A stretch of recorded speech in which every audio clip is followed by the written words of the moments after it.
matigas ang puso ko. Alam ko lang kung ano ako as a person. Kasi, you will take time to heal eh.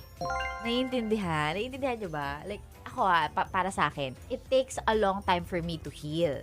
So, kung patatawarin kita, tapos magiging tayo ulit, hindi siya magiging katulad nung dati.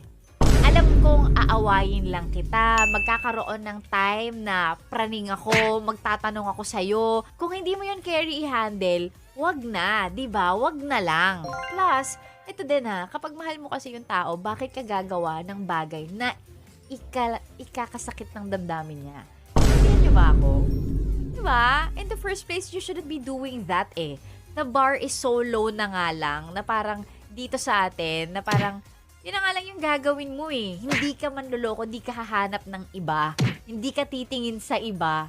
Hindi mo siya lolokohin. Yun na nga lang yung gagawin mo,